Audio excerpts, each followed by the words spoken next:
about to rock. We salute you. So you're coming live to the Get Busy Livin podcast. I'm Dr. Scott from Six Sense Acupuncture and the Healthy Habits Club. We've got an awesome guest today. We've got the wonderful Carolyn Hobbs. It's been a long time waiting, but it's been a wonderful wait, and we thank you so much for your time. You're coming from the UK, so I know it's late in the evening for you, and we appreciate your time, Carolyn. We're hoping to hear some gold nuggets of information today. Thank you very much for coming on. Thank you very much for the invitation, Scott. It's good to be here at long last. Well, I feel a little intimidated because you're a podcaster yourself. You've got a podcast yourself, so I'm looking forward to hearing. No, you shouldn't feel intimidated. We all run our podcast differently, so it's great to be on here and to learn how you run yours. So it's an education for me. Yeah. So I'll just put my light on actually. So yeah. So yeah, I appreciate your time, and I know it's late in the evening, so I'll start off with my usual question. So tell us, Carolyn, what gets you out of bed every morning? Well, the fact is that I'm alive, and to see what the day brings. It's always great when you can get out of bed and you're still alive and kicking. It makes it all better, really. That's the best bit of being in your twilight years is, you become more appreciative, I think is a better word, of every day that comes by, because the next one mightn't. Well, exactly that. Yes. So, yes, we have to make the most of it. You don't want to think, oh, well, what if? You don't want the what ifs. Yes, today is the present and make it as one. Yeah. So, so tell us about the Carolyn Hobbs story. So what got you into podcasting? I just thought it would be a bit of fun, a bit of reverse psychology, get to know people. You get to know people a better way than asking about their business, because people do business with people, not business with business. So yes. It's very interesting, and you can reflect and see how people would be within their business, how they are as a person, and what they do outside their business. It's quite fascinating. Human psychology is a fascinating thing. Yeah, well, that's right. Yeah, we're going to go down that rabbit hole. Yeah, that's a big one. Well, why not? Why not? So, how long have you been podcasting for? I only started early April last year. Okay, so you're almost a year. So,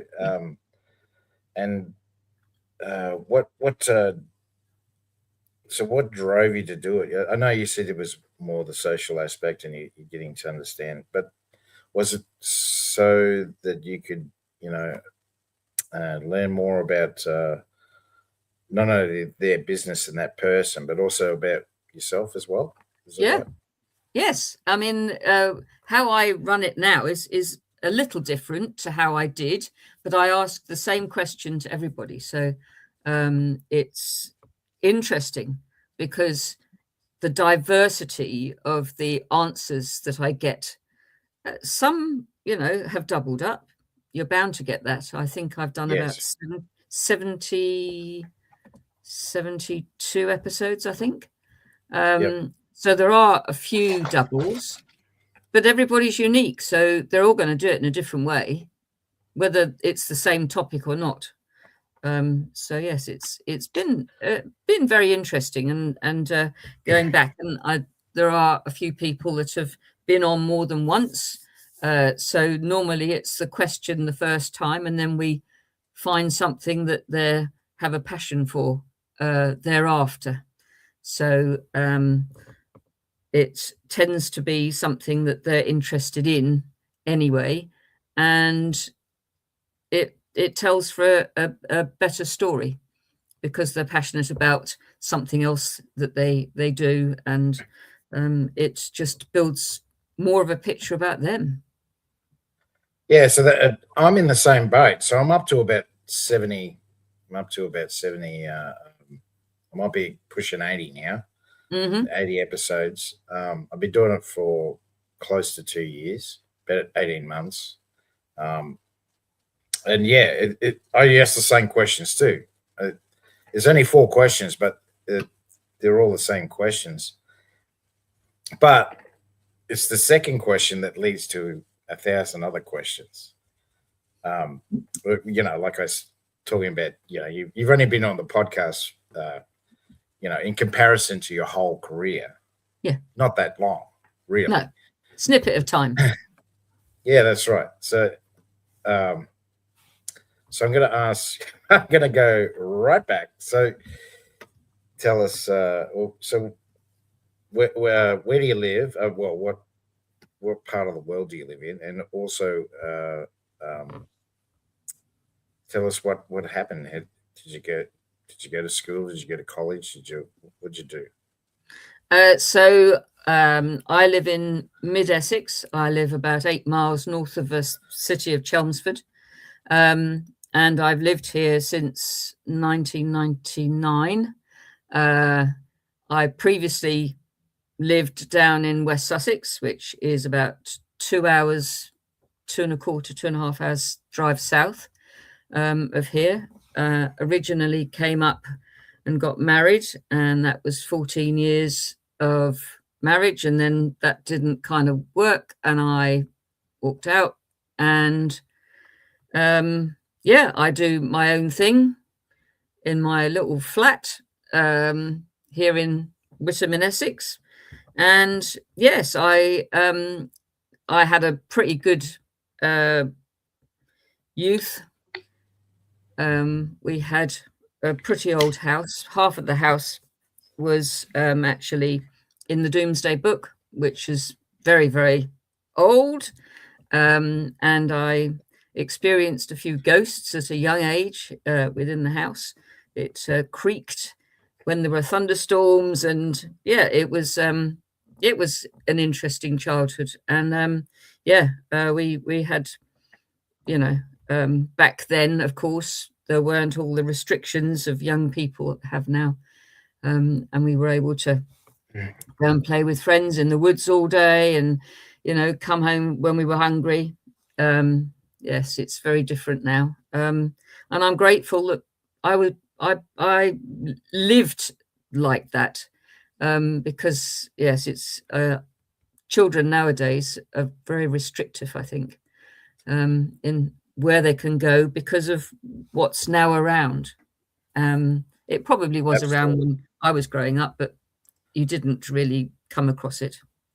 Or I didn't, certainly, and I'm grateful for that. Yeah. So it was a good youth. Yeah. I know what you're saying. It was the same for me. I grew up in the 80s, in the 70s and 80s.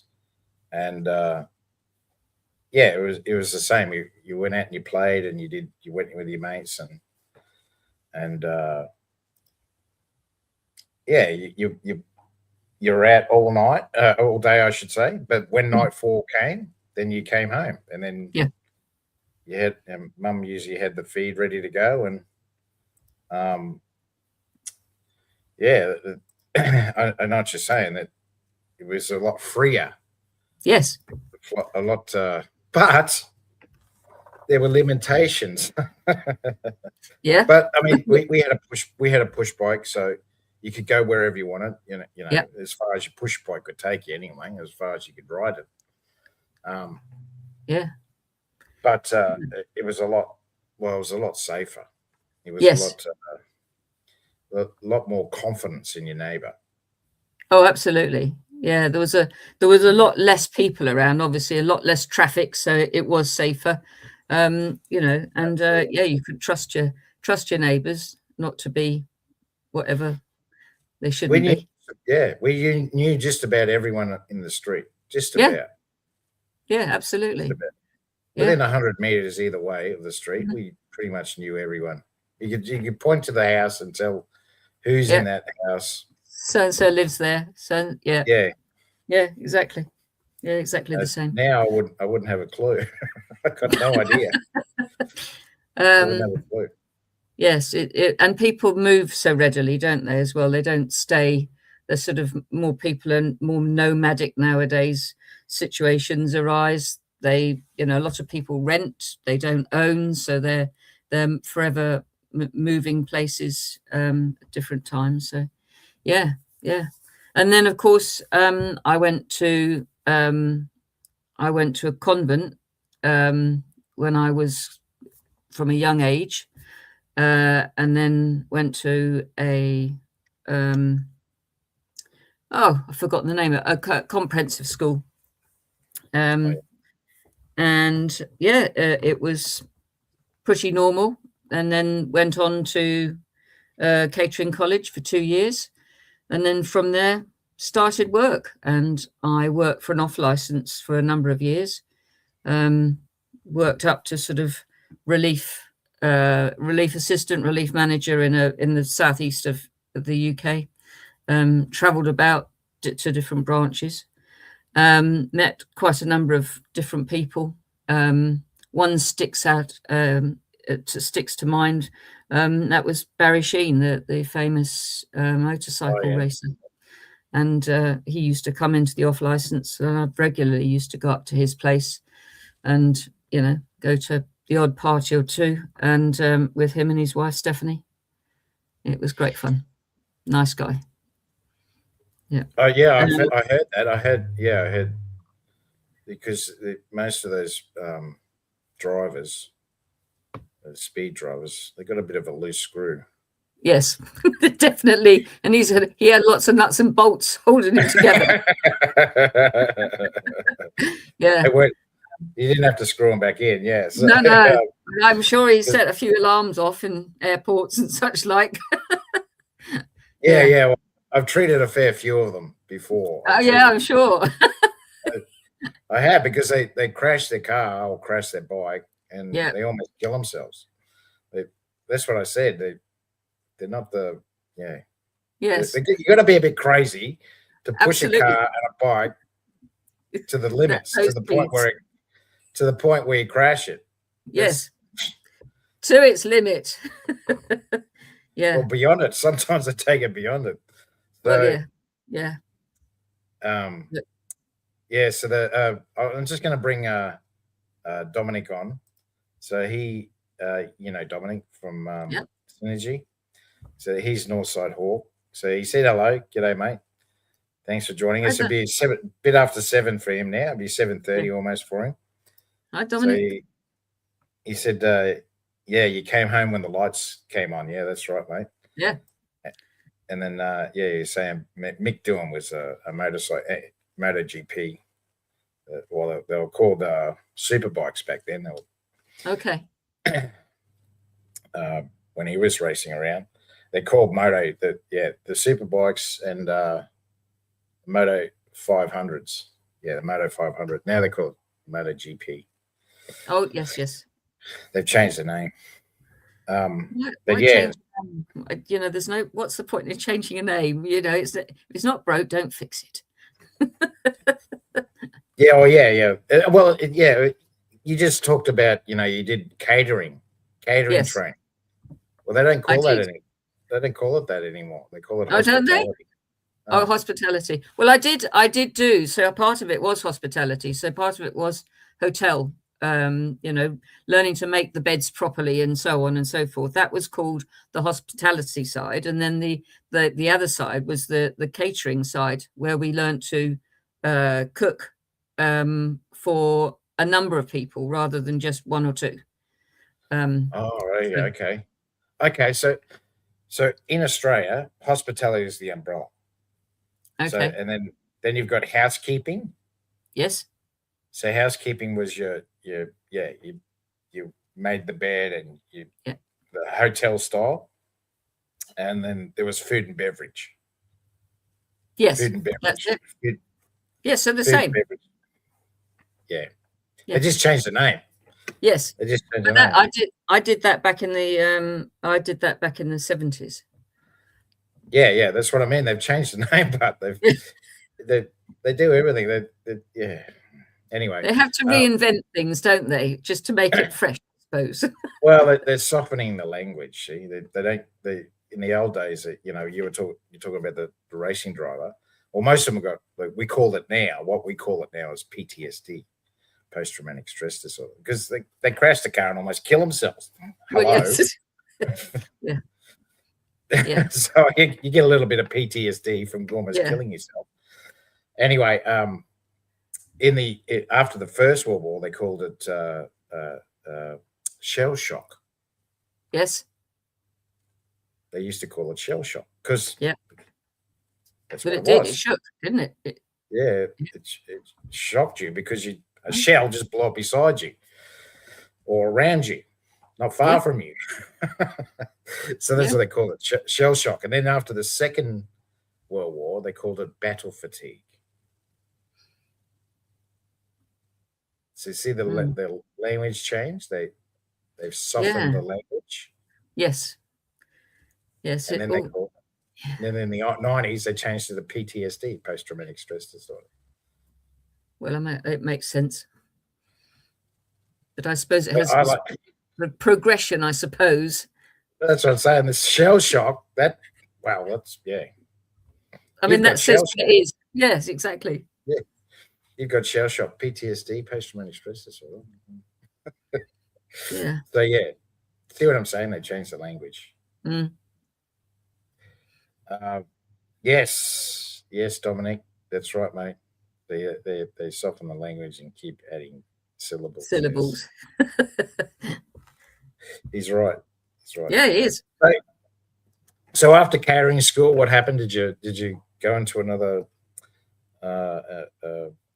type of employment or business? Or well, so when I finished catering college, I went into and I worked for an off-license group until the mid 80s, and then I went in to do admin work, and I did admin work of various types and sorts from then on in until 2019 when I semi-retired. And then well, that was a good time to retire. Yeah. You would have got forced the next year anyway, I think. Well, yeah. So it was things happened at work, and so it was the position was made redundant. Not that it was, but that was what was said anyway. And I'd been running I started my own business up in 2006, so it was running alongside. So I was doing that, much to my now ex-husband's disgust. Wasn't appreciated at all. Wasn't appreciated. That's what it was. So there we go. So what business were you doing? I was selling cards. That's when I started my card business. Oh, okay. Yes, because yes, that's right. You make all sorts of cards. You don't just no, I don't make them. I do buy them in. I don't have the creativity to make them. So so it was in 2006. I went to a horse show and came across a lady who was selling cards, and they were all British design, British printed. I liked the look of them and came home with some information, had a sort of think about it, and then thought, well, yes, I'll do that, not realizing that I should have asked permission to do that, which I wouldn't have done. And yes, so to my now ex, it wasn't appreciated. So I thoroughly enjoyed meeting all sorts of different people, selling at different shows, events, similar to what you do when you're out and about. And and I've been doing that pretty much ever since. It's diversified slightly when things went awry with COVID and when the business went under. So it started off as Phoenix Trading, and they were huge down in Australia and New Zealand. Lots of traders down there. And the business came into a bit of a problem. It had launched in America, and things, obviously different states have different rules and regulations. And I think something probably along the way it didn't go quite right, and it went into administration, which they didn't really want, but it happened. So after the 2 years, 3 of the original directors, one being the founder of Phoenix, they started Flamingo Papery. So using similar same artists, same principle, and we were going great guns. COVID hit and sales went through the roof because all the other card companies were told to, mulch their cards because they couldn't be sold. So they had to shred and mulch them up. And of course, we were able to set up stalls on people's garden tables, keep the distance, allowing people to still buy cards. And so they could keep in touch with their friends and relatives. So it was quite a time. You just adjust. You things are thrown at you. You just adjust to it. And I had some elderly customers local to me who don't have the internet, and I just used to wheel my shop around to their gardens and watch while they sorted their cards out, had the hand sanitizer thing, so it was kept all safe, and the money would be put in a bowl or a check, and the transaction was done, and they would go in and I would then pack up. So when we were obviously allowed to do all that. And along came the postal strikes in 2022. It hasn't Really? been. Yeah, we had some postal strikes here in November and December of 22. I didn't know And that. yeah. And I can't remember how long they went on for.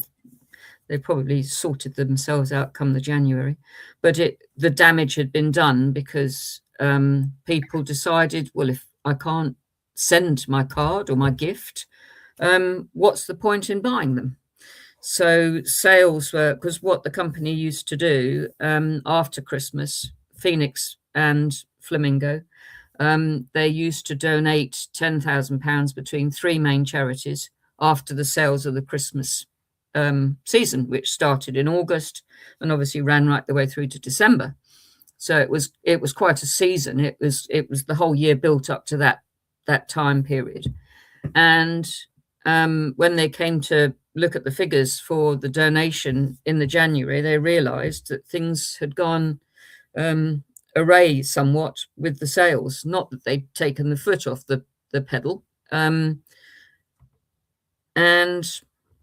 they tried clawing it back. We had a huge sale of stock because they didn't want to go into administration for a second time, and managed to raise enough money to pay the creditors. And a lot of us got stock at reduced rate. It cleared the stock out of where it was being sold from, so they didn't have the stock being held there. And in May 2023, they closed the doors, and there were about 4,500 of us still as independent sellers, having to sort of think on our feet quite fast. So with the multi-level marketing, of course, we got our websites. So we all had to rethink and what we're going to do and how we're going to sell things. We didn't have brochures now.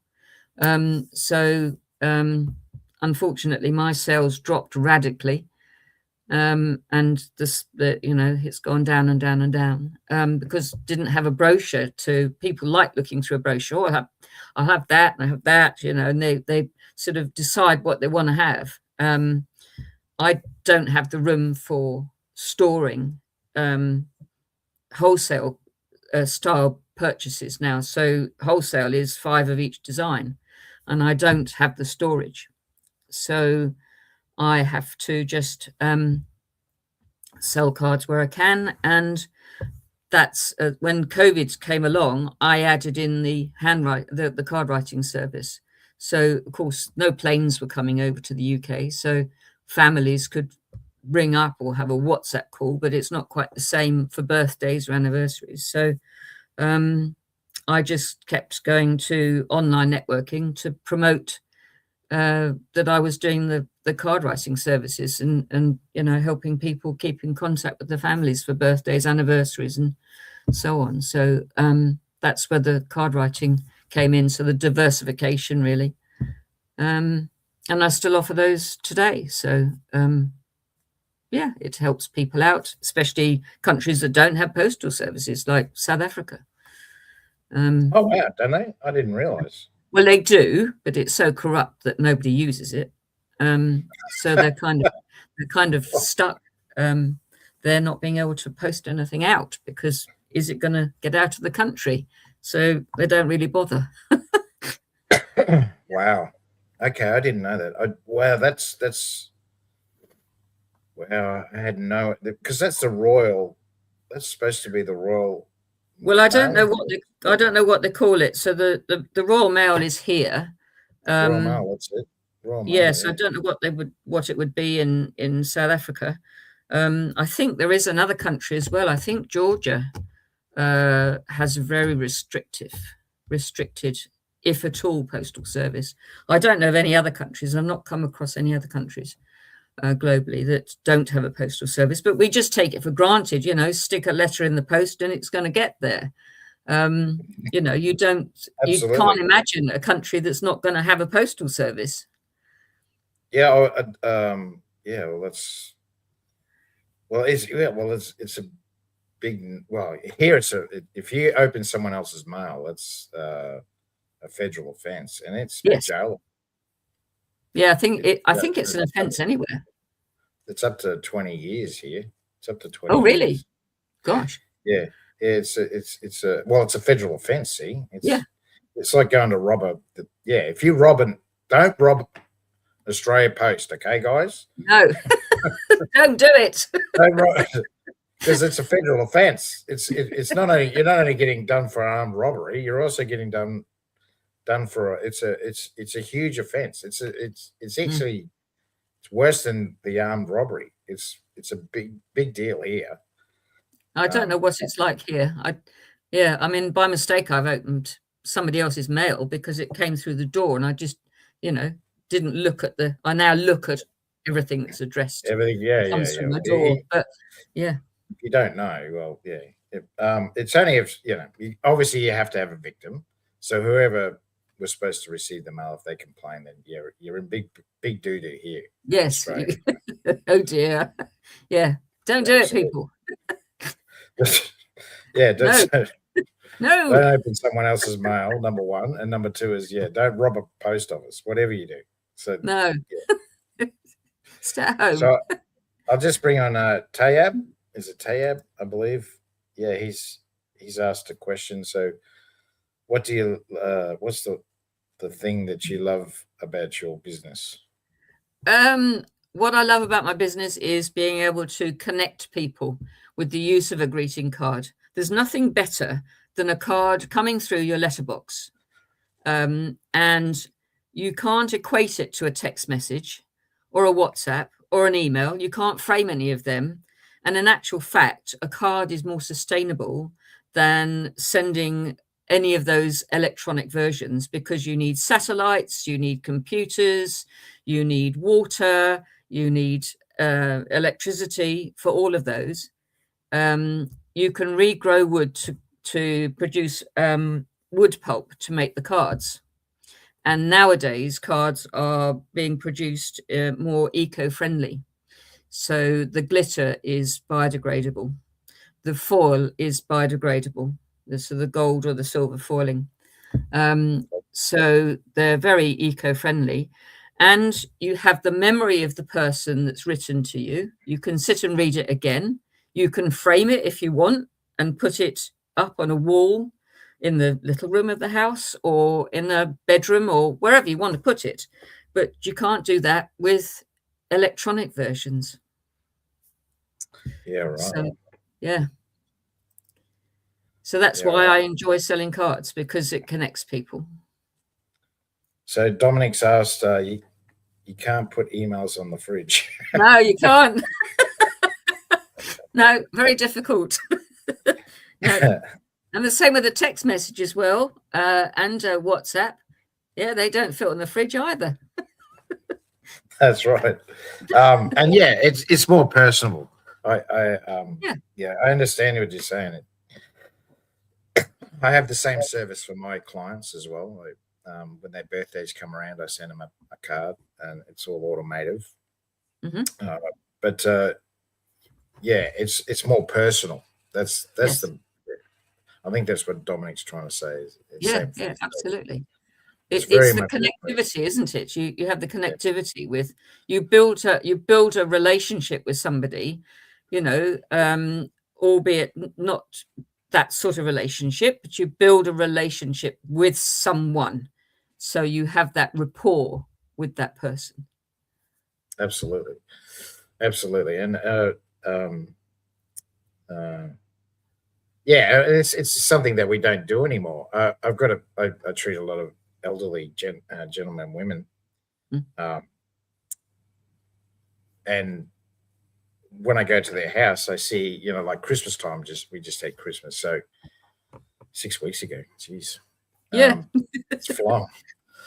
And they got cards from their family members, and I was thinking to myself, "Wow, I haven't received a card from unless it's from a business." A Christmas card. We used to do it all the time when I was a kid. We used to write. We used to sit there for at least a couple of hours writing out cards to all family members. Yeah. And I was thinking, well, some things don't die. So and when you were younger, where you sat down after Christmas or birthday and told, "Come on now, write your thank you letters." Thank you letter. Yeah. Yeah. Yes. I still do that. Yeah. Okay. Yeah. We used to set when I was very young, but when I got older, no, we didn't do it. Why? Because we know who we were going to get the cards from, so we sent them a card anyway. So we didn't worry about well, there was no emails. There was no, but you could call them. You could call them. Yes. You could. Yes, that's of course the alternative. But again, it's great to speak to somebody, but you can't frame that memory. That's right, and the old dial-up. Yeah. Yes, the dial-up. And you had to know your own number. You had to. If you didn't, yes, know your own number, you got in trouble. Why? Because if you're in trouble, you got to call someone, and you got to hope that they're home. That's the other thing. You had to hope that they were home. Yeah, no social media back then. No. No internet. A phone box with the A and B buttons. Well, you couldn't film people either. And if you saw someone filming, it was weird. It was like, what are you filming? What are you doing? Yeah. There was no, cameras on every corner. No. Boy, it's changed, isn't it? My goodness me. The only place you saw cameras was a bank. Yep. You might see them in a bank. That was about it. Otherwise, you rarely ever saw them. Yeah, you can't move now for them, can you? No, they're everywhere. They're on the freeways now. And on people's doors as well. Yeah. You can't go anywhere. Big Brother's watching. Yeah. Well, we're watching Big Brother too. Don't forget. Yes. We're watching them too because we can film them as well. We can film them as well. We Yeah. can film them as well. That's right. That goes both ways, and people are starting to wake up to that. Oh, yes. Just because they're filming us doesn't mean we can't film them. That's right. Yeah. Another topic, isn't it? Yeah, we could go all day on that one. Yeah. So, Down a rabbit hole. so yeah,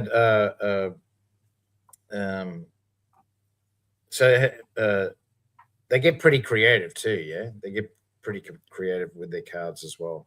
Oh, yes. I mean, I choose the designs that I think will go well when I'm placing an order.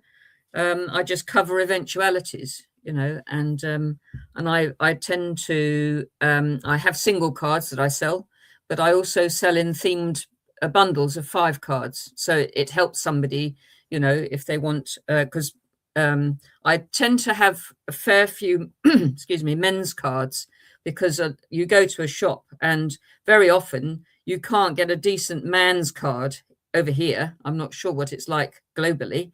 And so I tend to have a stock of themed men's cards and themed other cards as well for people. So say spring flowers and coastal and animals, sports, that sort of thing.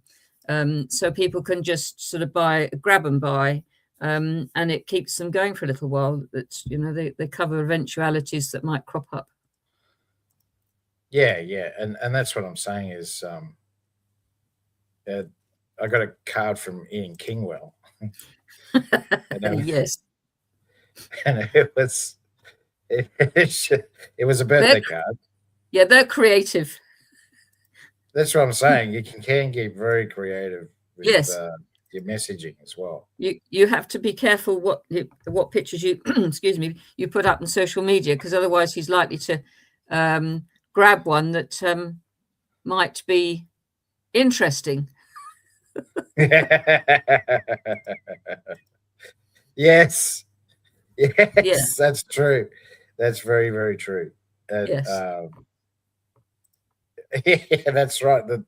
Well, that's the other problem with social media, is that everyone can see it. So, including Ian Kingwell and his strange mind. So, yeah. let's not go there. Yeah. Well, I mean, look who he hangs around. He hangs around Sid Singh and. Oh, I know. Shocking.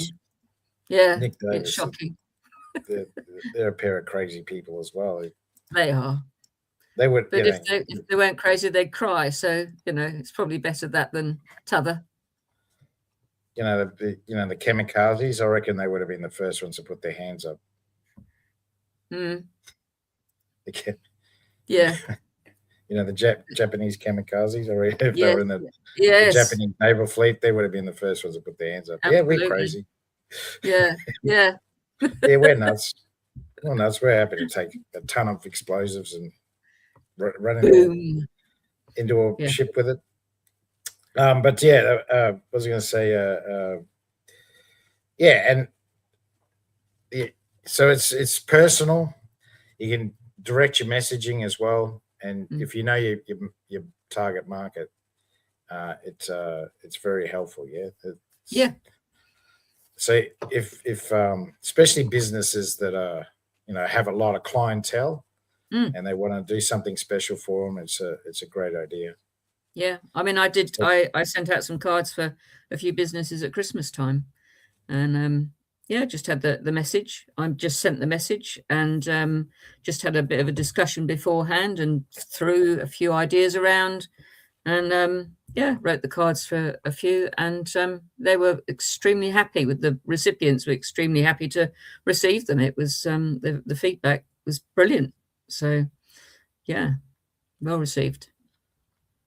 So who's the most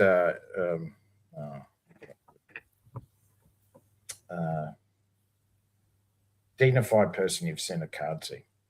Who's the what? Sorry. Most dignified. Dignified. Yeah. That I've sent one to the Queen.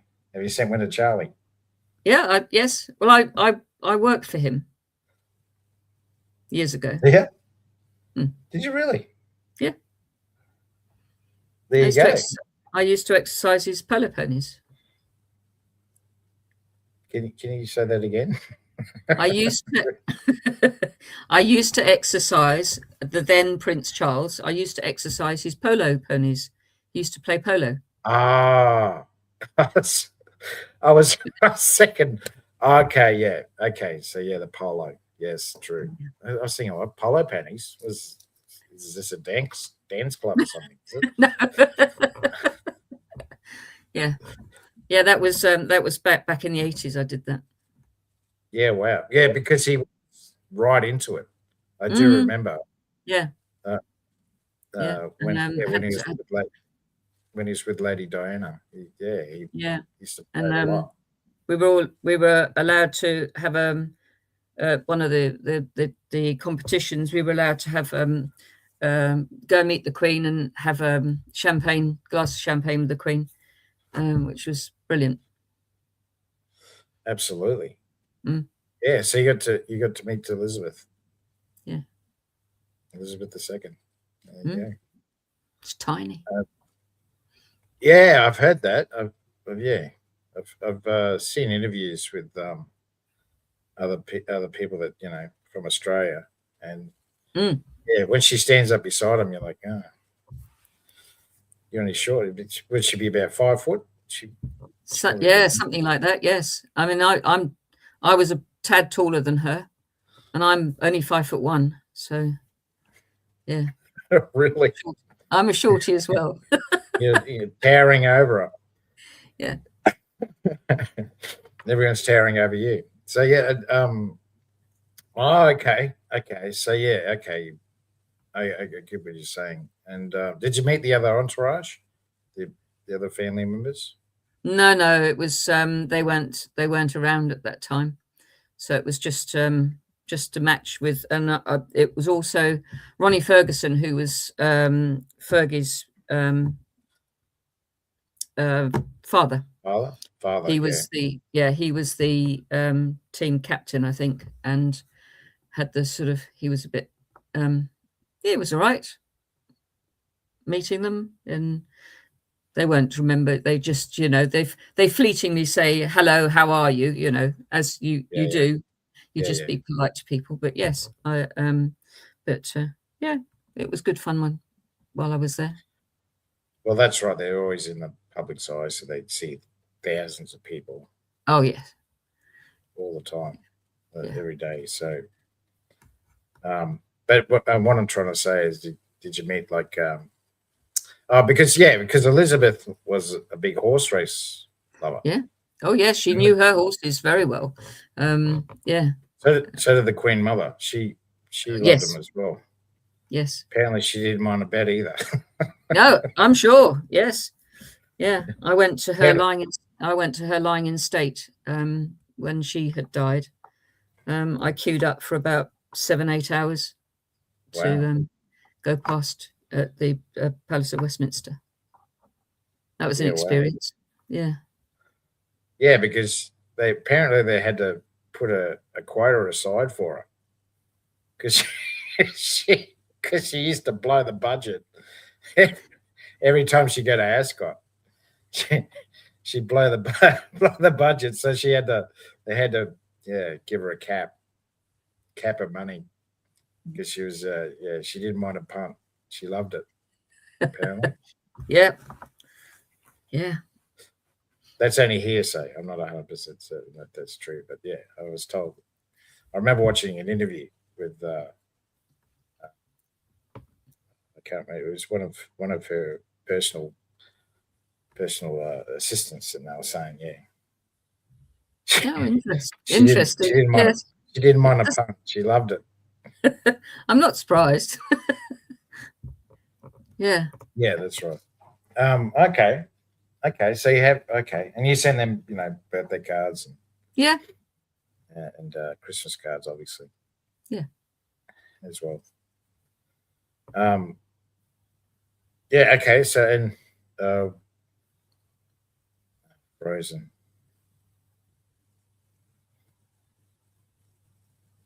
Oh, just froze. Sorry. Okay. So So what's the plans? What's anything else you want to talk about your business, Carolyn?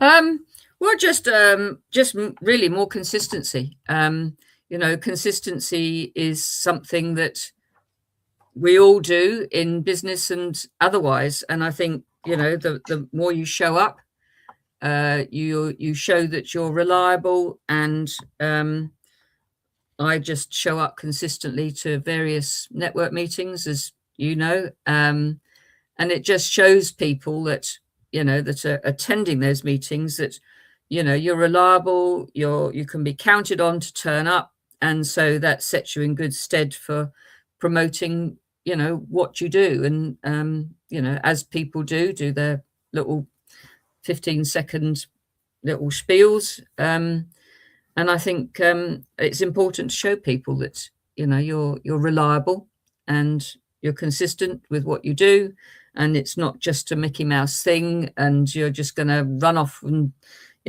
do something else, that you're going to do what you say you're going to do. Yeah, I know, because I see you always in all these networking groups. I think there's three. There's three, isn't there? There's three that we regularly see each other. So yeah, you're in heaps of networking groups, and I haven't even got into Sean's yet. Sean's got I've forgotten his last name. Hewitt. Yeah, Hewitt. He's got a huge network as well. So yeah, so with the collaboration, there's I think 82 hours worth a month. If you go to every single meeting within the collaboration, you could do 82 hours a month, which is a lot. Sounds like a full-time job. I think it probably would be. And plan some. No wonder he's knackered every time I see him. Well, he not only does that, he has a consultancy business as well, which helps out people within the community. So he offers a consultancy to people that need something a little bit more in depth done. Apart from, because it's not a networking business. Actually, it has a networking arm, but its main business is the consultancy and other things. It's not all the networking. So, which is interesting because a lot of people know it for the networking. Yeah, gotcha. So we've done well. We've pushed the hour, so we're up to almost 50 minutes. So I'll move on to the last two questions. So who's your ideal client? Who do you like to help the most? Well, everybody really, because I think that everybody deserves to have a card dropping through their letterbox. The elderly, obviously, who don't have computers and who can't get to the shops, they're ideal because they can't get to the shops. So I normally take my shop to them. And business people who want to, I think, do the little bit more, the bit of difference. And I think that's what makes somebody stand out, that they're doing something slightly different.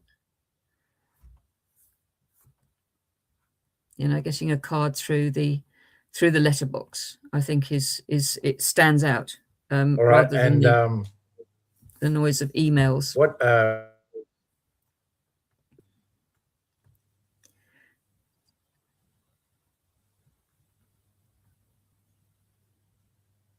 Oh, sorry. I just cut out. Yeah, don't worry. I froze.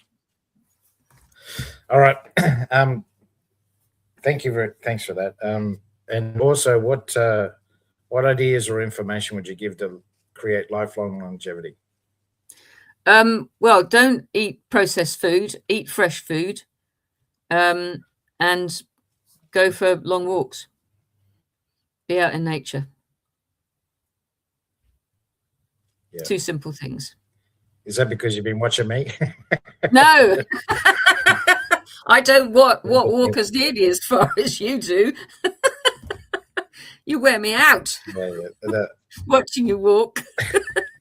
But yes, Joy. I do enjoy going for a walk, not a hike, but a walk. And I always I keep the habit up. So I lost my little dog last summer, and so I just keep the habit up by going out and walk around my estate where I live, which is only about a mile, but it's I make sure that I do that every morning. So I think, yeah, and fresh food. Excellent. Yeah, fresh is better. Absolutely. Yeah, Absolutely. yeah, not packaged. So there's Carolyn's. There's Carolyn's socials. You can see them all there. She's got a LinkedIn profile, Instagram, and a Facebook there as well. And there should be a YouTube as well. And if you could subscribe and like her videos as well, it helps with her assimilate in YouTube and get better coverage. And commenting is very important as well. That's right. It is very important to comment. Yes. It's the same with all of them. If you comment, is. yeah. Same with LinkedIn and Facebook. All helps the and algorithm. If you want to algorithm, that's what I was thinking of. Yeah. that and there's Carolyn's website as well, and also her Calendly link. So if you want to contact Carolyn, try and get a card out to someone, you can go to that as well and click on that. And because you haven't bagged me too much, Carolyn, I'm actually going to give you access to my health club. So that's the bronze membership. It's it's free for 1 month. So you get it. Yeah, it usually costs $11. I teach you about EFT, emotional freedom technique, meditation, nutrition, how to lose weight, exercise, how to plan it, roadblocks in your minds to kick back to the curb. I also teach you about Chinese medicine, so acupuncture and Chinese herbal medicine. I also teach you about disc profiling, who you are. And I also teach you about the 8 chronic diseases. So there's 9 modules. There's over 60 lessons. So if you can give me your feedback as well, Carolyn, see what you thought of it. Okay. Once you get access, and there it is. So that's the free access. Just put that in when you go to the sign in. And thanks very much for doing that. And appreciate your time. And it's been a wonderful podcast. Thank you very much. Yeah, thank you very much for the invitation. It's been a great chat. But you've got a very interesting past, and you've done a lot of different things, and you've gone through tough times, but also look at you now. You're striving ahead and looking healthy, and more importantly, and doing well. So much appreciated for your time. Thank you very much, Scott. All right, guys, you've been watching the Get Busy Living podcast with the wonderful Carolyn Hobbs, and you guys have a great day. We'll talk